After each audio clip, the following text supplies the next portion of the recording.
Hello, Potato. Do you feel it? There's a disturbance in the Force. It can only mean one of two things. Either somebody's built a very large space station with a giant laser on it and blown up a planet, or it's Star Wars Day. That's right. Judging by my watch, it is in fact the 4th of May. May the 4th be with you. It is Star Wars Day. One of the two lovely days in May where we get to really celebrate geek culture. The other, of course, being Free Comic Book Day. And, of course, if you also like drinking and you're a geek, you got Cinco de Mayo as well. And in really special years, you have all three of them on the same day. That's not this year. And, of course, it wasn't last year either. We didn't have really Star Wars Day or Free Comic Book Day, but you still could drink, and that was nice. So last year we looked at some of the old Star Wars stuff I have, stuff I've had around the void space, stuff that I found in the closet while doing all those quarantine log videos. This year we have something new to look at, but I suppose we have to acknowledge some other stuff first. So in about the, year and a half since The Mandalorian debuted on Disney+, both showing that Star Wars could make good television and that Disney Plus was a thing worth subscribing to, we've picked up a few of The Child, or Grogu, or The Bounty, or whatever you want to call it, as long as you don't call it Baby Yoda. And we've got a little bit of a collection. We've got, got our life-size plush Grogu. We've got our kind of life-size pop Grogu. We've gotten animatronic Grogus. We've gotten small pop Grogus. We've got a few Grogus. Just a few around the house. We've got action figure-sized Grogus. We've got toy box action figure-sized Grogus. We've even got LEGO minifigure scale-sized Grogus. So what are we missing here? We've got life-size, we've got LEGO. What are we missing? We're missing life-size LEGO. So for Star Wars Day this year, we're going to put together kit 75318, The Child, because yes, this kit was released before he was revealed as being called Grogu. Came out, I think in last summer, last fall, maybe around the same time the Razor Crest set came out, and I passed on it originally because it's huge, it's not minifigure scale. What did I need with it? And it was like 85 bucks. And then I saw it at Costco for I think 65 bucks. It was like $20 less than what LEGO charges for it. And I stayed strong at that point because it's not a minifigure scale thing. I normally only buy the minifigure scale things, which is a thing that is changing, which may or may not be a good thing. But I passed on it. And afterwards it kind of felt a little twinge of regret because, I mean, it is cute. I mean, the face is maybe a little creepy, but I mean, his face is maybe a little creepy. But I felt a little regret. And then about a month ago, we were back in Costco and they had it again. And this time I picked it up. And that's what we're going to do today. For Star Wars Day, we're going to put together some little LEGO Grogu goodness. So let's clear off all the other children off the board here and pop this open and see exactly what we're looking at here. See if this is going to be multiple videos or not, because I'm really not sure at this point. So let's banish the children and look at The Child. Alright, so all the children have been sent to bed without their supper, so we can open up the box and see what we're dealing with here. I'm guessing we're gonna have tape. Yeah. Oh no, this isn't. This is a thumb punch box. That's unusual. Big ones usually don't get the thumb punch. It's usually just for like little children sets.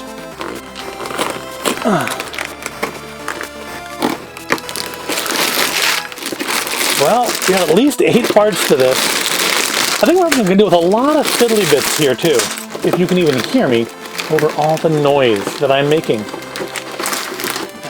Our book, and of course the QR code if you want to do that using the electronics.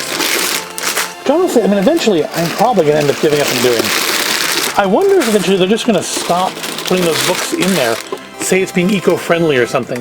Is that everything?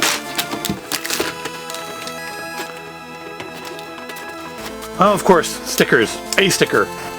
Well, at least it's just a sticker. Unfortunately, it got a little bent up. Normally, they put the stickers in like a plastic bag with the instruction book, so that very thing doesn't happen, but I think it'll be okay once we put it up onto its little backing. So basically, I guess this is like one of the Ultimate Collector Series ones, because that's usually what I see these little labels for, or things that are part of the UCS. So, I mean, it doesn't say Ultimate Collector Series on it, but I don't know. I've never bought an Ultimate Collector Series one because, again, they're not minifigure scale, and frankly, up until recently, I have kind of always just done minifigure scale stuff. It looks like each part is just a single bag. So maybe this won't be... So, yeah, man, there are a lot of 1x1s and a lot of 1x2s in here. So it's still going to be a lot of fiddly bits. But maybe not so bad. Let's see if we can stage all of this stuff just kind of off over here. Those are smart. I would put them in order so I can just grab them. 5, 4, 3, and 2. Just hang on to those, Madam Leota. Just hang on to those right there. Alright, so now I have some room to open up my book. Anything interesting in the book to look at? Just the basic instructions for doing Lego. And basically building him kind of like a statue. Got hollow interior with some scaffolding. And we're going to build the body around that. And the head will be like around the last thing. So we'll have a decapitated Grogu on the board here for quite a while in these videos. So eight bags. I'm thinking we will split this up. Maybe split it up at between 3 and 4. So there will be a second part to this. Just because don't need a like 2-hour-long video.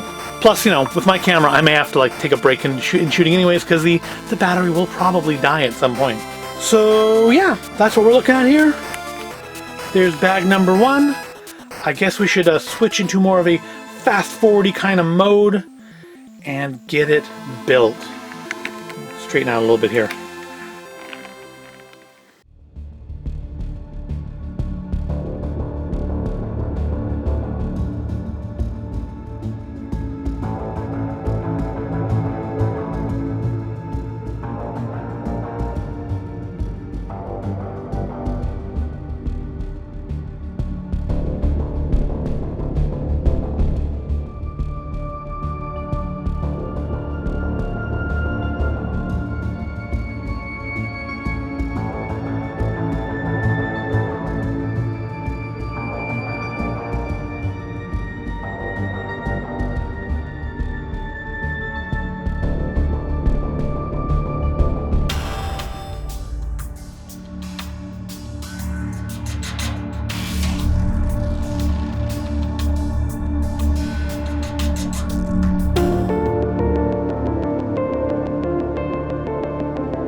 So here we are at the halfway point. We've got the kind of central scaffolding for the body and 3 of the sides built. You can see where one of the arms is going to go, or the head's going to go.